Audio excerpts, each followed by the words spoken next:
Hartanto ini mengadakan tasyakuran karena diberikan karunia yang begitu luar biasa oleh Allah Subhanahu wa Ta'ala. Kita doakan bersama Bapak Borni sekeluarga besarnya, Pompi Hartanto sekeluarga besarnya, selalu Allah berikan kesehatan afiatan. Amin Allahumma. Amin Allahumma. Amin. Amin ya Rabbal Alamin. Al-Akhas Bapak Ibu Jamaah Walimatut Tasyakur rahimakumullah.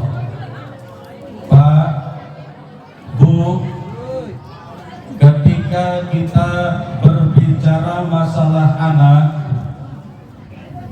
adalah perkara yang ditunggu-tunggu bagi setiap orang yang sudah menikah. Betul Bapak? Betul Pak? Kalau ada orang sudah menikah, kalau ada orang sudah ijab qabul, itu hal yang pertama kali diinginkan adalah mempunyai anak turun yang merupakan karunia luar biasa dari Allah Subhanahu wa Ta'ala. Makanya Bu, alhamdulillah ada orang yang menikah 20 tahun baru dikasih anak, ada yang nikah 15 tahun baru dikasih anak, ada yang nikah 3 tahun sudah punya anak, ada yang nikah baru 1 tahun sudah punya anak, ada yang nikah baru 2 bulan sudah punya anak, ada itu tapi bukan di sini, jauh sana tuh.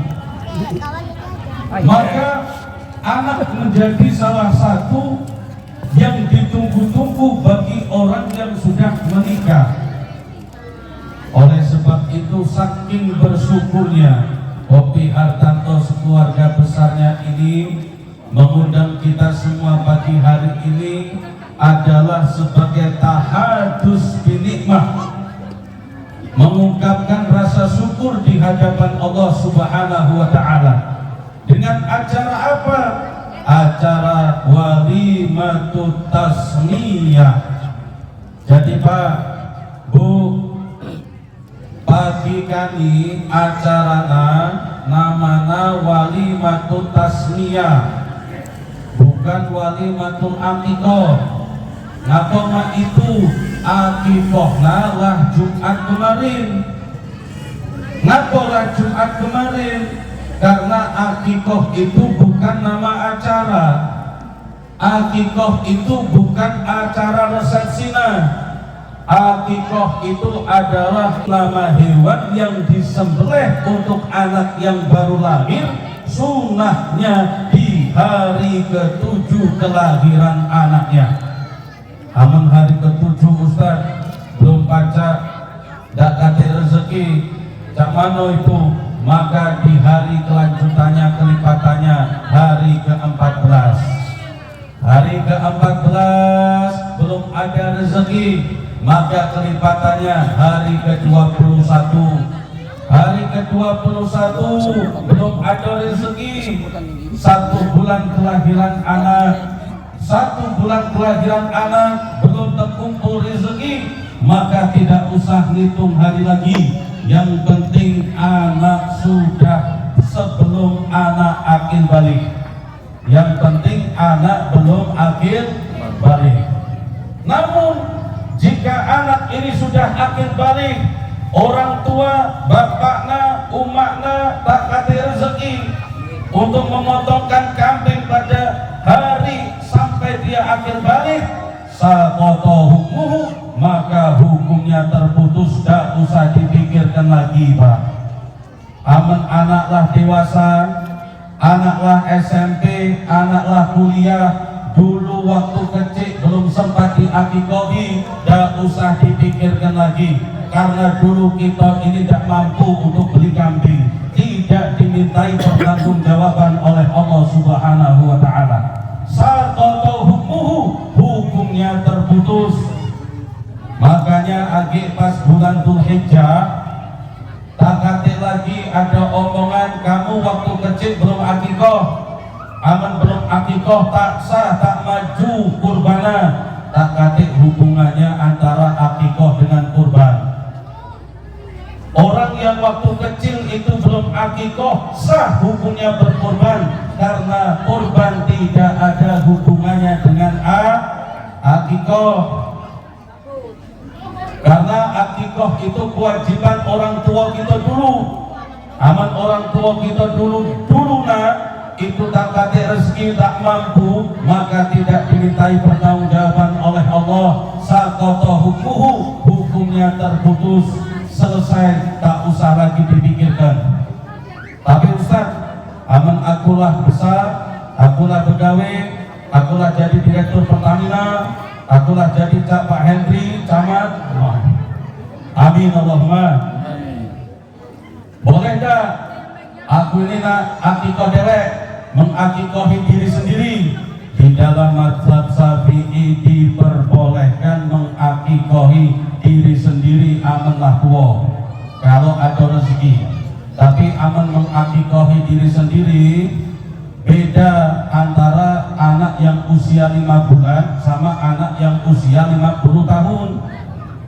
Aman anak yang usia 50 tahun jangan minta marhaba, jangan minta digendong, jangan minta keliling, jangan minta diusap, jangan minta dicukur rambutnya. Itu aman anak yang usia lah 50 tahun. Aman yang masih 5 bulan keliling marhaban, diusap kepalanya, didoain Allahumma ambitha nabatan hasanah. Aman dia anak laki perempuan, kalau dia ini laki-laki, Allahumma ambithu fil Islam nabatan hasanah. Ya Allah, tumbuhkanlah, kembangkanlah, dewasakanlah anak ini di dalam agama Islam dengan keistiqomahan menjalankan syariat Islam. Tuh, tapi kalau anak usia 50 tahun tak maju lagi, aman keliling minta diusap kepalanya. Bapak Ibu rahimakumullah, maka akikoh itu hakikatnya nama hewan yang disembelih, bukan nama acarana. Kemarinlah nyembelih kambing hari Jumat. Berapa kambing kopi yang kemarin disembelih? Siko, karena perempuan siko, laki-laki 2.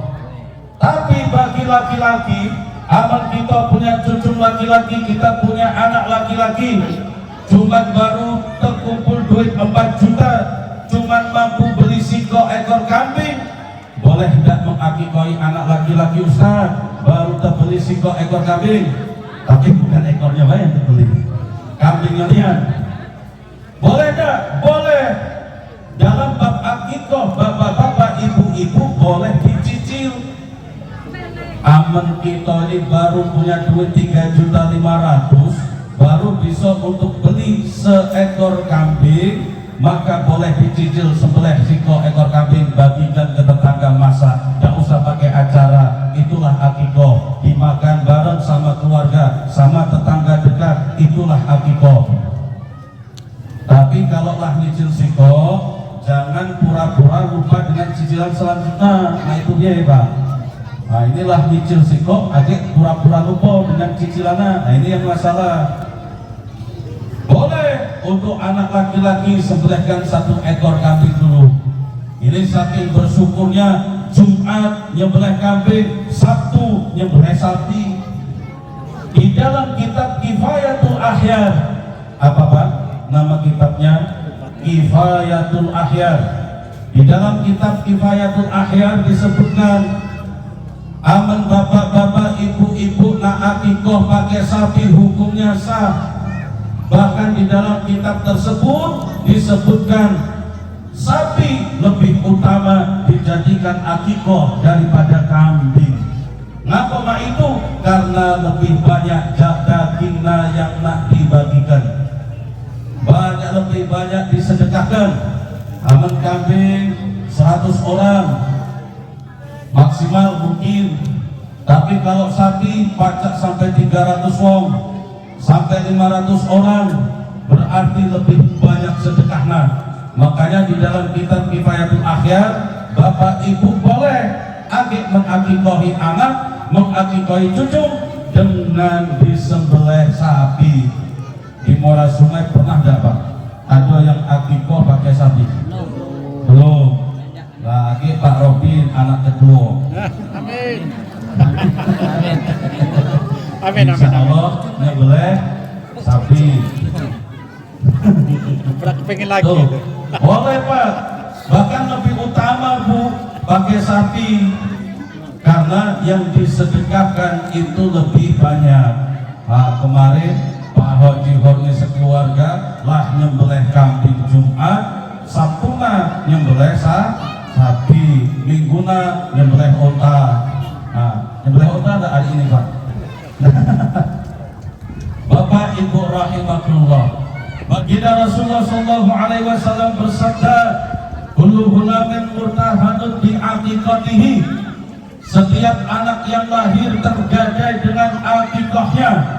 Makmanonian Ustaz itu artinya tergadai berarti aman, belum ditebus, belum jadi anak kita, masih tergadai di hadapan Allah, berarti aman dia nak jadi pencoleng, jadi maling, jadi garong, jadi begal, lajulah aku tak kati urusan oleh belum jadi anakku, oleh belum ditebus. Bukan itu maksud hukumnya. Maksud hukumnya adalah setiap anak yang lahir tergadai di hadapan Allah dengan akikahnya.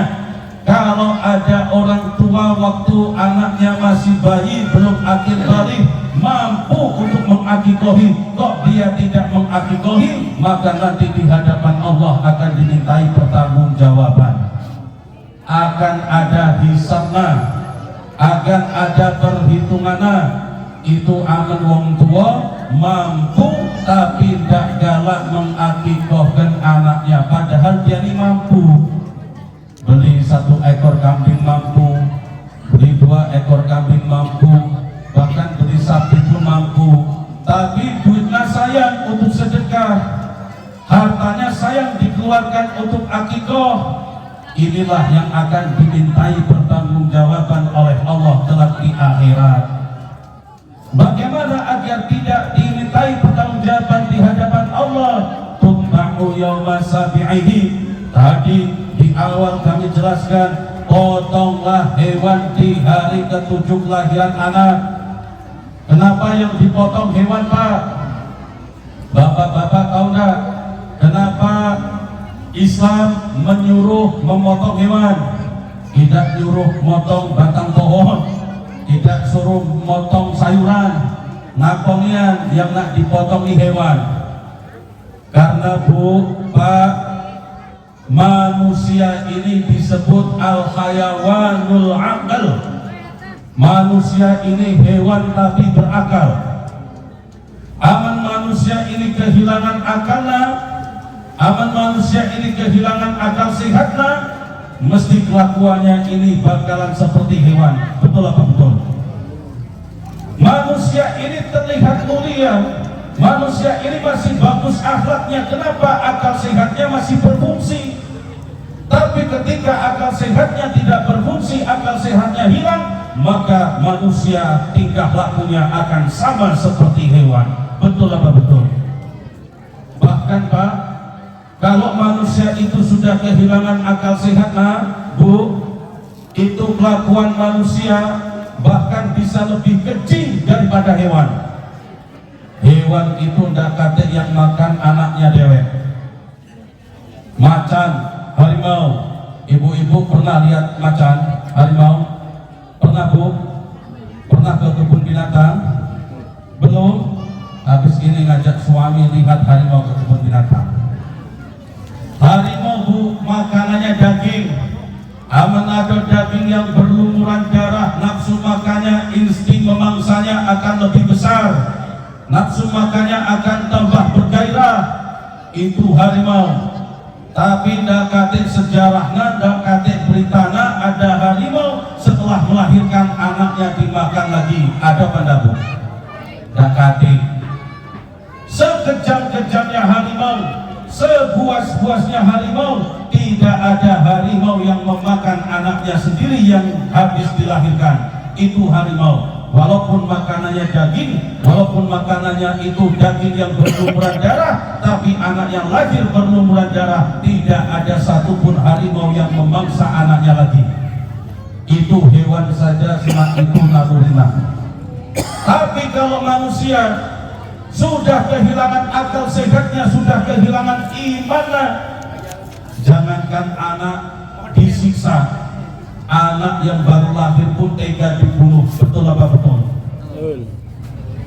Ada ibu mengandung 9 bulan 10 hari, begitu lahir tega dibuang di tong sampah. Ada bandara.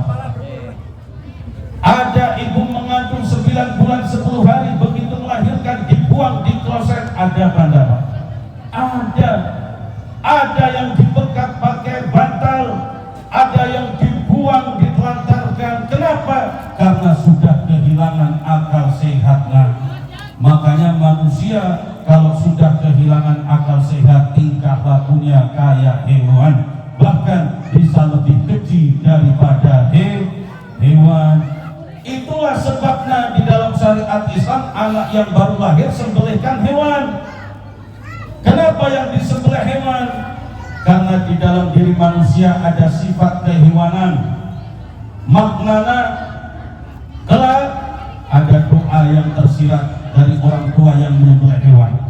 Mudah-mudahan anak aku ini kelak tumbuh dewasa, tumbuh besar, itu sifat kehewanannya sudah dihapus, sudah dihilangkan oleh Allah Subhanahu wa Ta'ala. Sapoto terputus, aqiqah diputus oleh Allah Subhanahu wa Ta'ala. Kalau sifat kehewanannya sudah dihilangkan oleh Allah, berarti tinggal sifat mulianya yang melekat di dalam diri anak ini. Makanya kita doakan bersama anak yang baru lahir ini yang berusia 11 bulan, Azillah Rahma Al-Masyirah, ini kelak diberikan kesehatan oleh Allah. Amin. Diberikan umur yang panjang. Amin. Bisa menjadi kemuliaan orang tuanya, baik mulia di dunia maupun di akhirat. Amin. Allahumma amin ya rabbal alamin. Setelah dipotongkan hewan, apa tugas orang tua yang selanjutnya? Wa yuhlaku, potong rambutnya. Tadilah dipotong rambutnya. Motong rambut kapan acara marhaban Bu, itu tidak sekedar tradisi. Itu bukan sekedar tradisi, tapi itu sunnah Nabi. Itulah yang diajarkan baginda Rasul. Itulah yang diajarkan Nabi.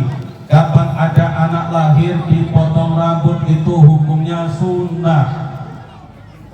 Setelah dipotong, Agi Pompi ini mengumpulkan itu rambutnya, dikumpulkan, jangan dibuang, ditimbang.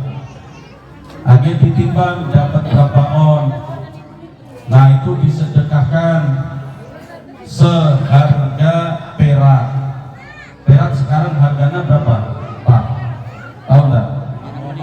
70. Jarang beli. Kalau Pernah beli bukan jarang lagi. apa jarang beli?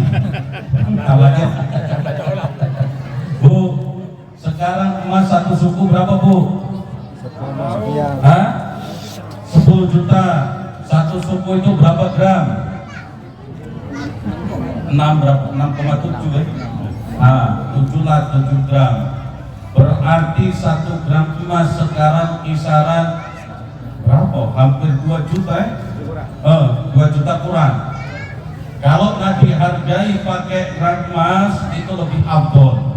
Berarti ampun rambut yang dipotong tadi ditimbang, dapat 1 gram, berarti sedekahkan duit seharga emas 1 gram. Sedekahkan ke fakir miskin. Tapi aman pakai perak juga boleh. Perak itu kalau udah 30.000, 40.000 lah 1 gram. Itu mahal-mahalnya 70.000. Ambil paling kecil. Jangan, nggak boleh pakai perunggu, pakai perak. Adik malah pakai besi kiloan, 1 kilo 3.000. Tuh pakai perak. Nah tuh boleh, misalkan dapat 2 gram maka sedekahkan 140.000 untuk fakir miskin. Itu sunnah motong rambut bayi, jangan dibuang, itu sunnah. Barokah itu untuk anak adik, itu berpengaruh untuk cucu, itu berpengaruh untuk anak yang diakikohi. Barokah disedekahkan. Uji pompe, Ustaz, aku ndak usah rambut yang ditimbang, jadi anak aku baik ditimbang berapa kilo. Berapa kilo anak aku nih? 5 kilo, aku nak sedekah 5 kilo gram emas. Besok tak baca beli beras lagi. Bapak Ibu rahimakumullah, setelah dicukur rambutnya, maka selanjutnya adalah wayusamma, diberi nama yang bagus, Adillah Rahma Al-Masyirah, yang artinya tanya sama yang ngasih nama. Makna yang menunjuk nama ini apa artinya? Tanya beliau ini. Kasih nama yang bagus. Kalau laki-laki, khairul asma Abdurrahman wa Abdurrahim, sebaik-baik anak laki-laki itu adalah Abdullah, Abdurrahim. Makanya ada nih di dusun 4 namanya Pak Abdurrahim. Wah ini beliau. Sebagus-bagus nama Pak, itu adalah Abdullah, Abdul Rahim, Abdul Manaf, Abdul Latif, Abdul Latif, Abdul Ghafur, Abdul Qadir. Abdul Qadir mana Abdul Qadir? Tuh, sebaik-baik nama itu di dalam Islam, kalau laki-laki yang ada penghambaannya, ada Abdun, Abdun, Abdun, Abdun, Abdun, itu nama yang paling bagus. Yang di bawahnya, yang disematkan di bawahnya nama baginda Rasul Muhammad, Muhammad, Muhammad, Ahmad, Ahmad, Ahmad, Ahmad, Muhammad. Selanjutnya di bawah itu adalah nama sahabat, para tabi'in, para ulama, dan doa yang menyertai anak tersebut. Jangan tunjuk nama anak dengan nama yang jelek, dengan nama yang jahat. Jangan juk nama anak dengan nama jihad. Kasihan, agak berpengaruh di kehidupan anak tersebut. Kalau namanya mengandung doa yang jihad, maka anak tersebut akan tumbuh dengan kejihatan. Nah itu Bu, hati-hati. Maka juklah nama dengan nama yang bagus, yang mengandung doa. Alhamdulillah, ini mengandung doa yang luar biasa. Bapak Ibu rahimakumullah, terakhir kita di sini hakikatnya adalah li ziyadati doa. Bapak Ibu yang di dalam maupun yang di luar itu diundang, hakikatnya adalah untuk li ziyadati doa. Ingat, Bapak haba hadir di walimah, apapun nama walimahnya, entah itu walimatul urus, orang nikahan, walimatul safar, orang berangkat haji maupun umroh, walimatul waqiroh, syukuran rumah baru, ada walimatul tasmiyah, memberi nama anak, ada walimatul aqiqah, mengakikohi anak, ada walimatul khitan, menghitankan anak. Kalau kita diundang di walimah, tujuannya hakikatnya di dalam syariat itu satu, apa? Untuk mendoakan ahlul bait, untuk mendoakan ahlul hajat, itu tujuan utama Nabi. Makanya mudah-mudahan Bapak Ibu yang hadir pagi menjelang siang kali, kelak ketika berdoa benar-benar ikhlas, benar-benar diijabah doanya oleh Allah Subhanahu wa Ta'ala untuk kebaikan Pompi Hartanto sekeluarga besarnya. Mudah-mudahan selalu Allah berikan keberkahan, selalu Allah berikan keberkahan